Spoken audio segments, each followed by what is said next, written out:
Hello there, and welcome back for a look at the solar system. And I know this is not in your textbook. I'm actually on the internet for this one, but we will be on page 26 of your work text in just a minute. But I wanted to start with this image of the solar system. Solar, as you know, refers to sun, so this is the sun system. And this is a pretty good diagram of the solar system. Let me see if I can zoom just a little bit so you can see it up close.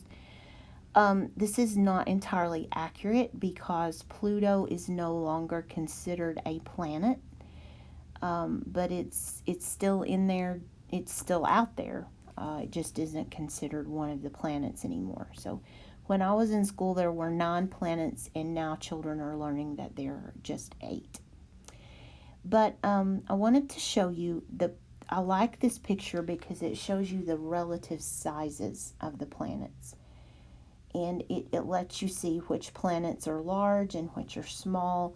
What it does not show you, that I don't like, is that between Mars and Jupiter, there is a huge amount of distance. This makes it look like the planets are just all stacked up there in line, and they're really not.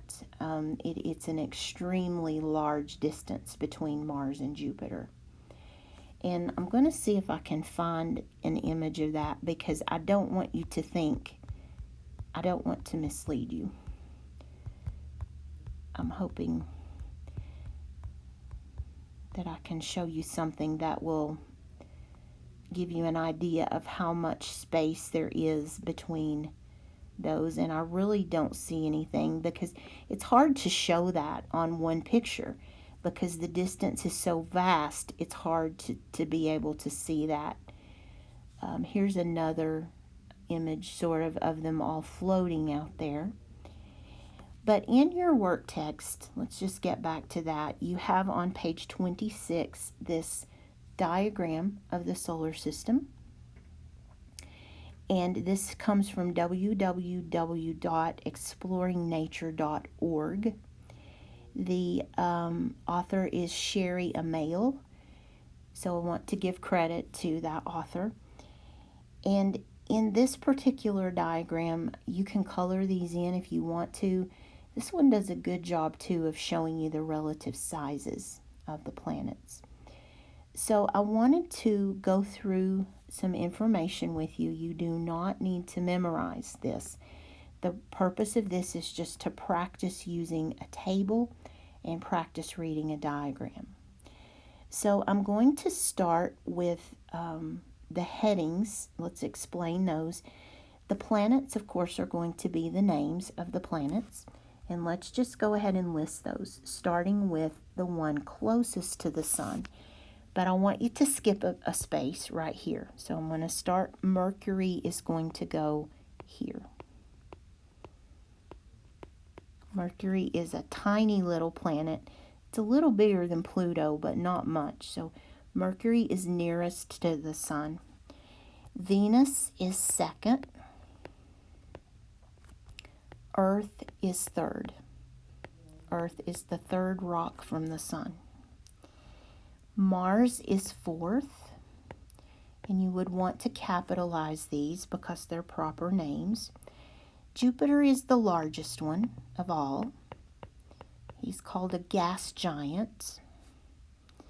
Saturn's pretty big also. Saturn you can recognize by her rings. Uranus and Neptune actually trade places at times in the year, so it depends on the time of year, but generally they're going to be in that order. And then I am going to change colors because Pluto is not officially a planet, but I wanted to include it because most of us have learned that Pluto's out there. So we'll just go ahead and add Pluto in. Okay. Diameter. So first I need to make sure that you know what diameter means. If you draw yourself a circle, diameter is going to be the distance across the circle. The distance across the Earth through the center is about 8,000 miles. So diameter is through the center, and that's very important. There's your center point. Diameter has to pass through the center.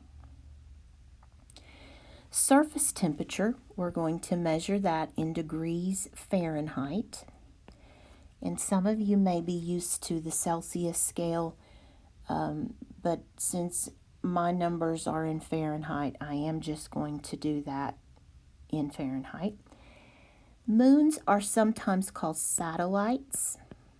Some books will call it satellites, some will call it moons. And for rings, we're just going to say yes or no. If the planet has rings, we'll say yes. If it doesn't, we'll say no. So we're going to need to look at our diagram to know that. Okay, the diameter of Mercury is 3,031 miles. So if I drill a hole through the middle of Mercury, that diameter line would be about 3,031 miles. The temperature of Mercury ranges from 297 below zero to 800 degrees above zero. Now on Earth, water boils at 212 degrees. And if Mercury goes to 800 degrees, we're talking about almost four times boiling for water. Mercury has no moons. Let's say 0 moons. And we can look at the diagram and see that it does not have rings. Venus is quite a bit bigger. It's almost double. It is double Mercury. It's 7,521 miles through its diameter, approximately. And the temperature on Venus is 896 degrees Fahrenheit. It has no satellites and no rings. Earth is just a little bit bigger than Venus, 7,926 miles. I would just remember about 8,000 miles through the center. The average temperature on Earth, the average now, is 57 degrees. That's called habitable. It means that you can live in those conditions. Habitable is livable. And you will see that Earth is the only one of these that has a consistent habitable temperature. How many moons does Earth have? Just one. And we do not have rings. Mars is even bigger than Earth. It's it's not bigger than Earth. What am I saying? It's half the size of Earth. 4,222 miles across. Average temperature on Mars is negative 81 degrees. Now, why might that be? Why is the temperature falling in this category?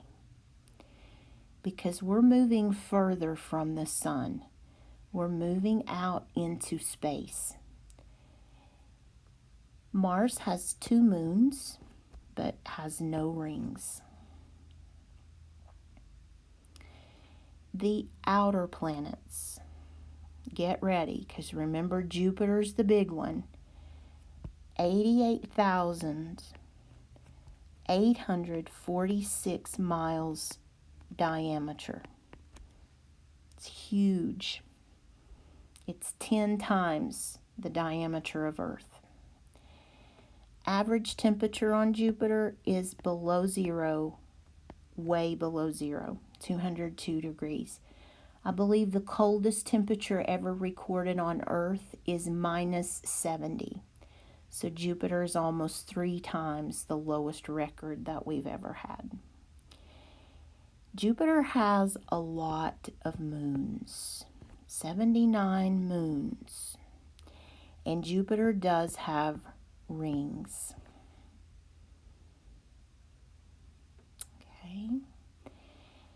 Saturn is huge, but it's smaller than Jupiter. It's 74,900 miles across. Same average temperature, roughly, and fewer moons, but still a lot, 62 of them. And yes, Saturn has rings.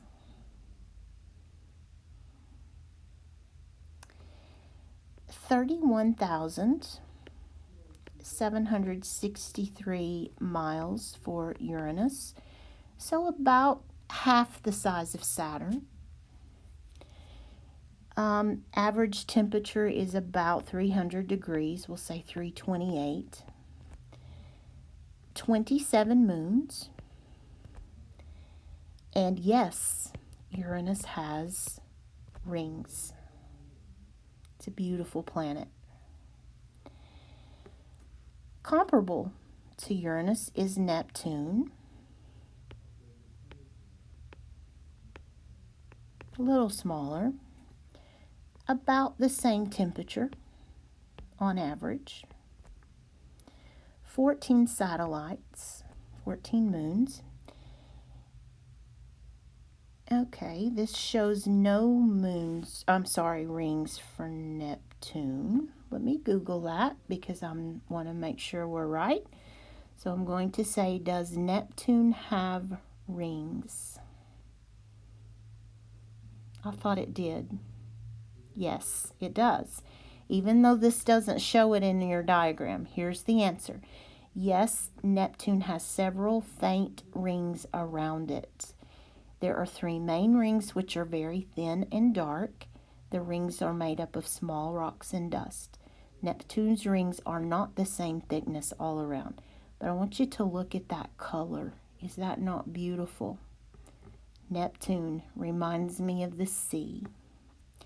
I thought it did, but we always can check to be sure. So yes, Neptune does have rings, even though this diagram does not show that.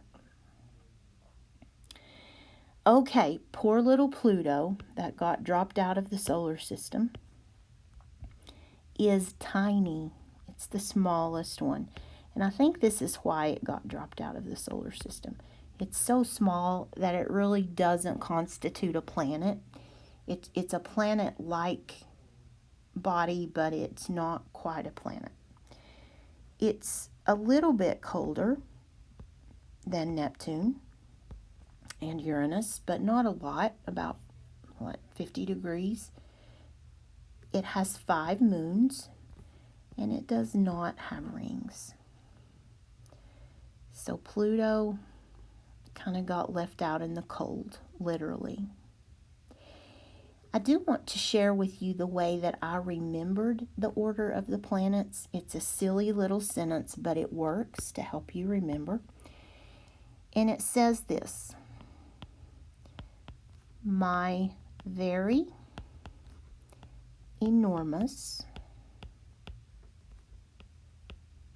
and the version I learned was mother, but my mama didn't like that, so she made me change it to monkey. My very enormous monkey just sat upon 9 pizzas. And you think that makes absolutely no sense, and it doesn't. It's a silly, stupid sentence, but it will help you remember. Mercury, Venus, Earth, Mars, Jupiter, Saturn, Uranus, Neptune, and Pluto. So if you have trouble or your children have trouble remembering the order of the planets, that may help. All right, this was a good exercise on using a table, using data and numbers, and having a lot of information in one place. I will see you in the next video, and we will start the chemistry chapter. So we're moving away from earth science and space science into a completely new module. Module 3 is chemistry, and that's where we'll be next time. So I will see you soon. Have a great day.